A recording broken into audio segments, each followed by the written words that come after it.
Hey, welcome to another episode of Unlocking Medicare with Tyrone Carr, your host, here with my friend David Lawrence, owner and founder of MECA. Yeah. Thanks for coming. Appreciate you and all the things that you're doing, community, and just seeing the growth that since I've known you like I think 7, 8 years, and then the things that you've also done for me just with my own body. So, tell me about MECA. Yeah. What you guys are doing? Tell me all the good things that how you can help people. Talk about the focus of what you guys have going on in terms of just helping people develop muscle. But I guess some of the things I like to hear how you may help people with like sciatica, neck problems and stuff like that. But yeah. Yeah, Tyrone, thanks so much for having me on. That's awesome. It's great to be with you. It's been also cool to see your journey, uh, coming in just the last few months and how you've improved. It's probably one of my favorite things is not everybody wants everybody wants a result, but not everybody wants to work hard. And seeing what's happened with your back, and you're somebody who's like put in the work. You just need a little like help, a little guided focus. But it's like really cool to see your transformation, how you've been able to improve your health and your pain just in really hard work and just a little guided right direction. So no, I'm really cool to talk to you and be on the show, and I really appreciate it. Yeah. So about MECA, I started the business in 2012. We're 4 locations now, and all we do is personal training, one-on-one personal training, done really, really well. And our goal, really, with it, there's a with when it comes to strength and conditioning or personal training, there's a lot of things you can talk about, but our biggest goal is to give people more ability to do whatever they want to do. So that could be a professional athlete that is trying to win a Super Bowl or get a new contract. I've been fortunate enough. I've trained professional athletes with over $1 billion in contracts that I've been able to work with, so that's like one spectrum, like ability. Yeah. But another thing is we have a lot of people in their 60s and 70s. We have a client who's been training with us for over a decade. He's 76, and he just did his first powerlifting meet. And his goal is to set a state record. So which is really cool because Yeah. I didn't know this, and so for the people that watch this video, I found out later on, Bill and I were talking, Yeah. and Bill happens to be one of my clients as Yep. trainer. So we were just kind of catching up and doing a review, and he was telling me about, hey, I'm training for this powerlifting, whatever, and I was like, what? And I was like, where are you training? And he's like, MECA. I'm like, so David Lawrence. I said he's a friend of mine, and Yeah. he's like, so we were just that connection. So it was just like great because here he is, yeah, like I said, 76 years old. Can't mention his last name, but yeah, just to see like the growth and the excitement of what he's doing and what you've done for him is pretty cool. Yeah, that's and Bill's awesome. A lot of what people, when they get older, like maybe in their retirement years, they think they're on the downslope of their physical ability. And honestly, that couldn't be farther from the truth. Most people just don't know what to do. And there's really 2 things that you lose when you age. Is you lose your strength and you lose your flexibility or your range of motion. And those are the 2 things that if you train, you can improve and you can do really, really well. And so like, for example, like Bill, when he came in, he was 63 when he came in, and he couldn't do one chin up. But he's got up to 12 chin ups, bodyweight chin ups, full range of motion. It's pretty good for somebody in their 70s. And he does sets of 7, 8 reps at a time. We're in his workout, so he's gained ability. He's gotten stronger as he's gotten older with good training. And then another thing for him too is he's also gotten faster. Because if you improve your strength and you improve your flexibility, you're going to be able to run faster. And so yeah, those are things that I wish more people knew. They could have a better quality of life. They could really enhance some of their golden years, or their years where they're done working. They don't have to provide for themselves. Everything's kind of set up for them, or maybe they're in the back end of life. But you can really improve your physical health and wellness and live a great life. So Well, I think that's one of the reasons I wanted to have the conversation yeah. with you is because so many of our clients we talk about education into our field of expertise, but so often someone's sitting across my desk or we're doing a workshop, seminar, and visually you can tell like their mobility issues, they could be overweight, maybe they don't have the best diet, or they could be overweight due to a chronic ailment that they Yeah. have, and they just it's become a mindset. I can't do anything to improve this because I'm in my 60s or 70s, and my heart goes out to them, and so that's why I wanted to have a conversation. Yeah. One of those big talking points are sciatica. It's just had a client yesterday that was in her office, and he's had his vertebrae fused in multiple spots, and he's going in for surgery again to have other parts of it. And he literally can't sleep on his right side of his body. He can't sleep on his back and can't sleep on his stomach. This is what he told me word for word, and his wife was sitting next to him. Yeah. Every 15 minutes, he has to get up, walk around the house, and come back. Then he can sleep for another 15 minutes. He does it every single night. Oh my Or he's gosh. like, and I'm like, there's nothing he can do. I said, well, what happens? He goes, my body, he goes, my side just becomes like it's on fire, and it just seems like I'm in pain all the time. Yeah. And here's an example of like where if you don't train, you don't eat healthy, like what that could look like. So if there's things that talking points that you could, maybe help the Yeah. viewers and that we could improve them, even just, minuscule, but something that's going to give them some hope or whatever. That's where I'm kind Oh yeah. Yeah. That's um super cool. So almost everybody can walk. So like your friend that you're talking about, he can walk, right? He can get up and walk around the bed. He's in debilitating pain. He's in a bad situation right now. Um, I don't know exactly what's going on, but something's going on with his nerves flaring up, or like the signal from his brain to his muscles, or something is not working properly. I have no idea what it is, but I've never met him before. I haven't seen him. Um, but he can walk. And so, like, the first step with somebody like that would be walking with load. So, walking with load would be like pushing a sled or pulling a sled. It's very safe, it's very easy to do. And now you're overloading your muscles. You're putting like tension on your muscles in a very safe and controlled manner. And then, what you would do is you would pair that with like some isolated work, like a glute bridges, but you're not moving at all. You're holding, you're squeezing in place. A lot of people, examples of isolated exercises that a lot of people know would be like to do a plank or like a wall sit. That might be actually too advanced for somebody like that.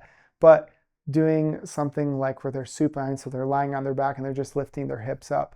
One of the things is the brain is really, really funny. And there's a website, it's called Pain Science. Painscience.com, I believe is what it is. And it really talks about how pain in the brain are very connected. And, I'm not like a pain expert, but we do a lot with people who have pain, acute or chronic pain. And the number one thing is get them moving where the brain feels safe, then progress that movement where you're adding load. And so there's additional load to the body, but the brain's feeling safe through movement. And that is really how you start. And then the brain can calm down a little bit and get some of these muscles working and active that maybe have been atrophied. So, and that's kind of how you start.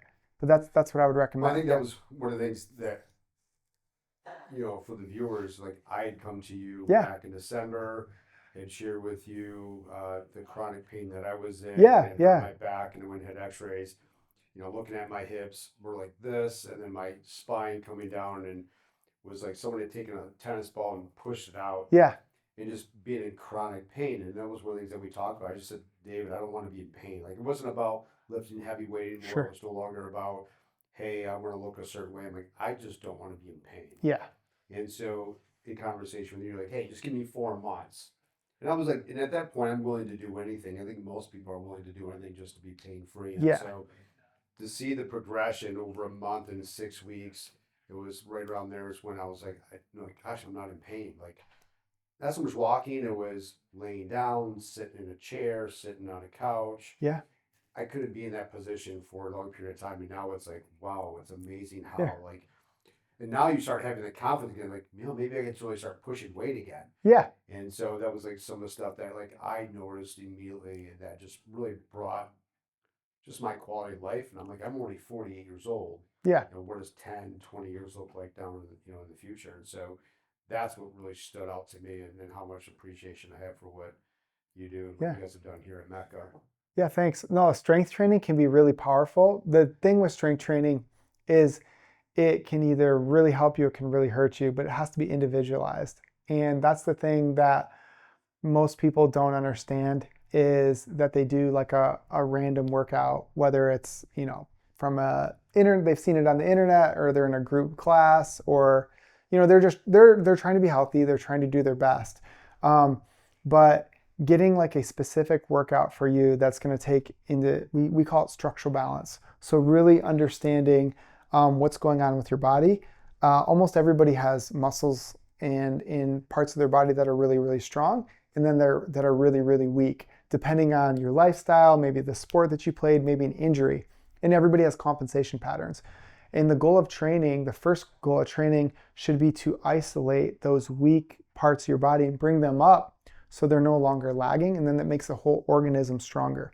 That's like the point of structural balance, and that's what we put all of our clients through, even our professional athletes, because there's two things. So the greatest risk of an injury is a previous injury. And the best ability in sports is availability. So making sure people are able to play the game, because once an athlete gets to like the professional level, they're very skilled. They're skilled enough to play at that game. We just need to keep them on the field. That's the first step. After that, we can really enhance those abilities, but we have to make sure that the weak links are all brought up. The brain feels safe to produce force. And then you can scale that from Olympic athletes all the way down to somebody who's coming off surgery and is in their 70s or 80s. Those abilities scale. You just need to help people improve their ability from where they're at. And that's different for everybody. And we use strength training, and we use like mobility work, like basic static stretching that almost everybody can do. So length and strength, those are the two things that you want to improve. And there's other, things that you can improve, other abilities that you can improve, but the two foundational ones are range of motion and strength in those greater ranges of motion. So what would you say to, the individual that's sitting on a couch, sitting Yeah. at a desk, that's struggling with neck pain, sciatica? Like, what would be the message to them to encourage them, or if they're, knee pain, maybe they've had a knee replacement, or Yeah. that knee replacement didn't go as hoped, or a hip replacement. I have a mother-in-law that's struggling with Yeah. a hip issue. Yeah. She's having replaced, and she walks, with a limp still, and it's I don't think the outcome was what she had hoped. Yeah. So like those are some of the big chronic things, or the doctor told this is something you're just gonna do with the rest of life. Like, how would you encourage that? Yeah. Me personally, I'm like a big believer in hope, and there's always a solution. I firmly believe there's always a solution. Most people just haven't found the right solution. It's not always me. I'm not always our company's not always the right solution for people, but there's always a solution. And it's having hope, and then, trying to do the basics consistently for a long time first. So the basics would be, number one, it's like, so if somebody is like physically unfit, or they're really struggling, basics for me, step one would be actually eating a good breakfast. So what is a good breakfast? It would be, some protein in the morning, probably about 30 to 50 grams of protein a day, which sounds like a lot for some people, but that could be, 3 eggs and 2 pieces of bacon, or 3 eggs and 3 to 5 chicken sausages, or, steak, eggs, and avocado, or something like this. Chicken, salmon, fish, anything that you'd want. But that would be like eating like a good breakfast that's going to give you good protein in the morning. It's going to stabilize your blood sugar, and it's going to give you good sustained energy throughout the day. That's step number one. Step number two is honestly, it's like drinking water. Most people are chronically dehydrated, and being chronically dehydrated, we know that it increases like your pain sensitivity. Okay. you lose your strength. It creates a whole host of metabolic dysfunction, just being dehydrated. So drinking adequate amount of water. What is an adequate amount of water?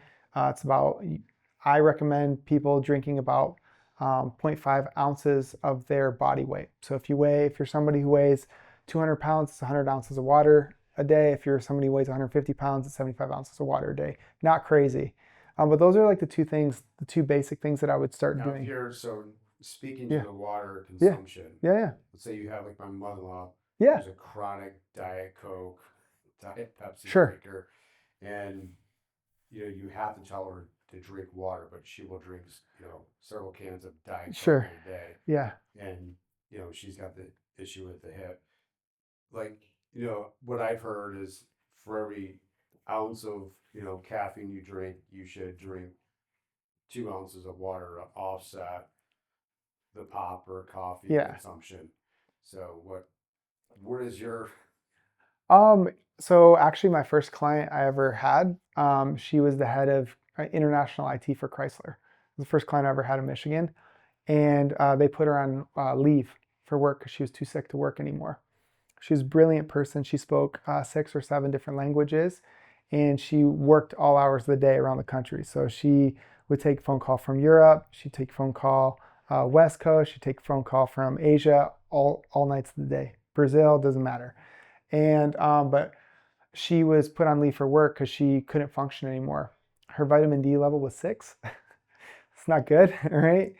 I'm not a doctor, but you want your vitamin D levels much higher than that, and 25 or above, like minimum. A lot more is better, but anyway, just minimum. And she was drinking. She told me she was drinking 24 Diet Cokes a day.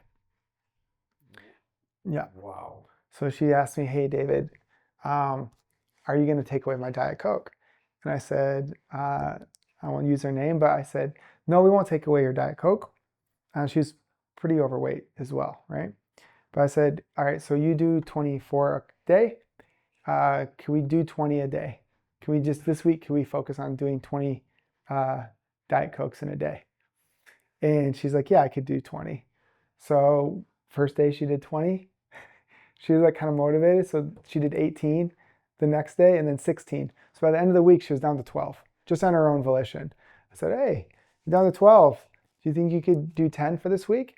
And so we actually lowered them one Diet Coke a week. And it was about eight to 10 weeks. I forget what it was, but she was done drinking Diet Coke. So I asked her to just drop like one a week, and she did it. So did you encourage her, like, so if you dropped one Coke, you drink a glass of water? Like, Yeah, I told her she could I said, hey, instead of doing 24, we could do 20 in a day, in a week. But could you drink, like what I might like you to do is you drink water. And I gave her the half, you have to drink. You can drink all the Coke you want. Not that that's good, but just that was where she was at. I wouldn't obviously recommend it, but that's where she was at. But I wanted to build rapport with her and win with her. And so what I had is you have to drink, you can drink the Coke, I don't care, but you have to do I think she was like 5'1", 170 pounds. It's like you have to drink, I think it was like I go for a goal of like 90 ounces of water. And so that was like a big thing, is just by drinking more water, she didn't have the sensation to always drink Diet Coke. So that's a big thing for her. So getting that 0.5 ounces of water per pound of body weight is a huge thing in terms of reducing your pop or caffeine consumption. So now what does that do anything in terms of like your caffeine consumption or the volume what she was drinking? Would that have any correlation to obviously weight gain? oh yeah, But in terms of like affecting the bone density and anything, that is there any yeah, correlation? with different like pops and diet drinks, like you're stripping out, it strips out nutrients out of your body. So like you need in basic biology, you need your macronutrients, which is like your proteins, your carbohydrates, your fats, but you also need your micronutrients. So it's like your zinc, selenium, vitamin A, B, C, etc. Right? So when you're drinking like diet products or drinking pop or carbonated beverages, depending on what's in those, for example, like energy drinks, okay, they deplete something called manganese a lot, which is like really important for your tendons and ligaments, Okay. right? So different diet drinks will pull out, depending on what's in them, different things out of your body, different nutrients out of your body that will affect your bones, your cartilage. I mean, even like your cells. So yeah, and definitely like your brain as well. It will affect your brain as well. So some people are very sensitive to aspartame. Some people aren't sensitive at all. So if you're sensitive to aspartame and you're drinking, you know, 10 Diet Cokes a day, that could, be a problem for you. I just can't wrap my head around drinking 24. Like Yeah. I would spend the rest of the day, most of the day in the bathroom. Yeah. Like I just can't even, fathom the consumption. Yeah. Some people have really bad addictions, and they're built over a long period of time and not taking care of yourself. And one of those things, like I have coaches for myself for business, and I pay somebody to help me do my taxes and to help me with my accounting and that sort of thing. Um, Most people don't have like a coach for their health, and so their health is gone. Well, what's more important than your health? There's things that are more important than your physical health, but not a lot. That's probably the greatest gift that you'll ever be given is your physical health.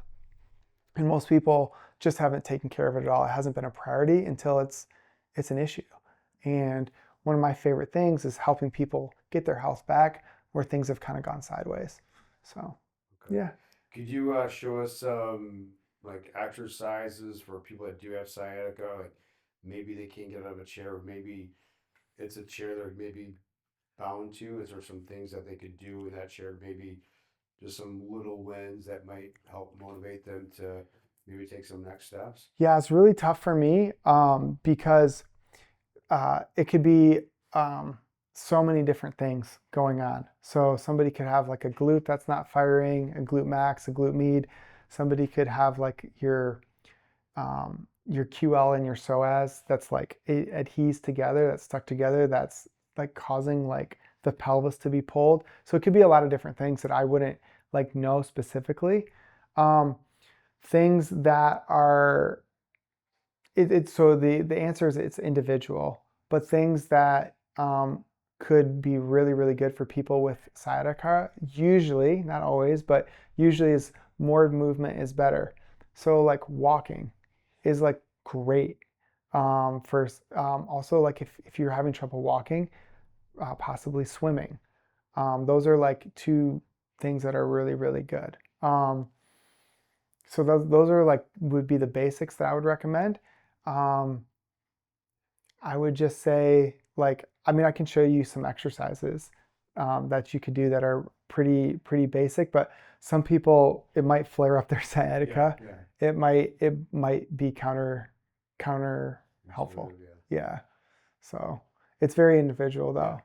Well, I know, like, 'cause when you did the assessment with me, and one of the things that you said that, like, my glutes weren't firing. Yeah. Not saying that they can't, exercise them, but maybe, there's something else going on there that's not allowing them to train those muscles. Yeah. They're just not firing. So it's like, why am I not seeing improvement? But as you say, like, hey, your hamstrings aren't firing, your glutes aren't firing, and then it was also about strengthening Yeah. the back muscles and a lot of stuff that we've worked on is like the muscles behind the scapula and stuff. Yep. Like I've never even heard of that, but you're like, it's not the brain isn't firing. Yeah. It's not sending that proper signal, so you're not getting the strength that you need in order for those muscles all to work together cohesively and to see the results, which I think ultimately led to the issues that I was in, which is all the pain. Yeah, for sure. And there's like always like different degrees, right? So like, I mean, if you can stand up, your muscles are like they're working, but like they're not. But if you can't do certain things or you're having pain,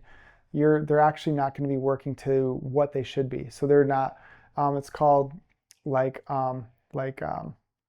muscle innervation. So where the brain like sends a signal and it innervates those muscles to fire, that signal is like dampened or lower than it should be. And that's what's really causing a lot of the pain at the end of the day. So yeah, absolutely. Is there any like the clients you hear like you got neuropathy, Yep. you have like Yeah. we're like I mean, do you have cases like Oh that yeah. that worked with where you've seen Yeah. like huge improvements. Yes. So, like, give me an example of a client since you. Yeah. We've had quite a few clients with neuropathy, with like I think it's called like dead foot, Yep. drop foot. Yep. Mitch has a client. She has cerebral palsy, and she's a golfer, and her name's Peyton, and she's trained with us for I think this is her second or third year, and she started training with us when she was 14, and just by training with us, her like gait is improved. I mean, it's really, really cool. Obviously, she's playing golf at a higher level. I know she's won some awards and some tournaments, and looks like she's going to play golf in college. But yeah, somebody with cerebral palsy, it's strength training has really helped. It really helps when you're forced to squeeze and you have neural drive, and you're creating a stronger signal for those working muscles to contract. That's what strength training does. And so it's basically what you're doing is you're overloading the current capacity of your muscles, your tendons and ligaments to produce more force. And that happens at scale. You have Aiden Hutchinson in the NFL who's producing force at a very high and rapid and fast, high output. And then you also have somebody like Peyton who plays sports, but it takes her muscles a little bit longer to warm up so she can produce force and pull. Yeah. So I know like you train a lot of professional Yeah. athletes, and Aiden being one of them, and a lot of the Detroit Lions. Zach Zenner, Yeah. was training here. I don't know if he still is, but no, he's been back home in Minnesota. Yeah, he retired a few years ago. So yeah. But to see the before and after his injury, broke his back, Yep. right? And you see the improvement. It's just mind-boggling to see the before and after, and you see the body transformation. Yeah. I know he's one of the pictures you have on your website, and you can see his spine, like how it kind of goes like this, and then you see the after, and you see the development in like the muscle in his back, and it's just mind-boggling. Yeah. Like it's just unreal. Isn't that cool? The body's pretty cool. Yeah. Yeah. The body's cool. If you give the body the right stimulus, it's going to adapt. And that's the thing that's kind of my theme for today, or the message that I would love your guests to really understand is, it doesn't matter your age, you can improve. And it's, you stimulate in, with stretching or with walking or with strength training, and then you eat well. Most of the time, you don't have to be perfect. You don't have to be a saint, but you eat well, and your body will improve. It's really cool. Well, I think it's like just getting those like little micro wins. Yeah. That just gives you a little bit more confidence, and then coming and seeing you, I was like, I just pain free. That's all I want. Yeah. I don't care about being strong like I used to be, and fast like I used to be, but then when you start seeing those wins, like, oh, maybe I can get there, and you seeing those, and so that would be my hope for people, is just they have that belief, that hope that like I can get just enough win that I can take that extra step. Yeah. And to move forward. So with like, if you had to give a message to clients, like kind of closing message, what would you say to encourage them? What would it be? Get out and start walking? Is it, it could be a number of things, but would it be, one or two or three things, or even 4 or 5 that you would say to encourage them, like in terms of like for their physical fitness or their health, if they feel defeated, they just feel like this is it. I'm 70 years old, or I'm 75, and I can't. Maybe I'm overweight, or maybe I have this chronic health issue. Because I think a lot of times talking to these individuals, and I don't really necessarily, but I do when they leave, I'm like, man, I wish there's something more that I can do for them physically, and just to have that confidence that like this isn't the rest of my life. It doesn't have to be. So. Yeah, I mean, we train a lot of those people. They come in. We use the working with professional athletes, and that gets in people to be like, oh, these guys know what they're talking about. But our goal is really to help everybody at every ability. But what I would say is find something that you think you can do, and do it do it consistently. Most people can walk. Go for a 30-minute walk every day. That's a huge. Walking is uh, huge for your health. It's super underrated into what walking can do for your health and fitness. In 30 minutes a day. Walking reduces cortisol, which is stress. So like if you aren't moving a lot, but you go walk outside, you see sun, so you're getting vitamin D, which is really really good. Walking improves your mood. The thing that walking does, like for your health, like physiologically, is it improves your blood circulation gently. And then after you get done with a walk, walking is super easy. You've got your body moving. You're going to be in a better mood. Then I would, recommend people stretch for 10 minutes and do 3 stretches that they can do 1 minute each for maybe a total of 10 minutes. Just repeat those. Eat breakfast. Eating a good, solid protein breakfast is really, really good. And then a lot of people, what they do is they might do a good job between, uh, 9 in the morning and 9 at night, but they go off the rails because they don't have like anything to do in the morning, or they're watching TV or they're on social media from like 9 p.m. to like 1 a.m. in the morning, and it really really hurts people's health. So there's just basic things that people should be doing. Go to bed early, wake up early, eat a good breakfast, exercise on a daily basis. But your exercise doesn't have to be, being a power lifter. Your exercise could be walking for 30 minutes or going to a stretching class or a spin class. And then playing, if you're able to, playing hand-eye coordination sports like pickleball is awesome for you. I'm a big believer in strength training. Strength training done right, I mean, that's a huge benefit. But honestly, eating breakfast, drinking water, moving yourself every day. The last thing I would say is like having connection and being part of a meaningful community is so important. A lot of people isolate themselves, especially when they get older, and they stop trying new things. I think being adventurous and being social is super important. That's why there's so many great retirement communities. But I think that's really really important for a lot of people, is to do new things, to stretch yourself. I think those things give you hope. There's there's a lot of psychology out there, but one of my favorite things, with people who are going through like depression and having anxiety, maybe losing like hope, is what I've heard is you always have to be something grateful for every day. You always have to have something that you're looking forward to, and then you always have to have something that you're working on. So those are like the 3 things that are really, really important to have like a good balanced life. So everybody should be grateful for at least one thing that's happened. It could be the food that you ate that day. It could be the house that you live in. It could be the car that you drove. It could be your spouse. Be grateful for the little things and have something to look forward to, whether that's like a vacation, an event, a night out.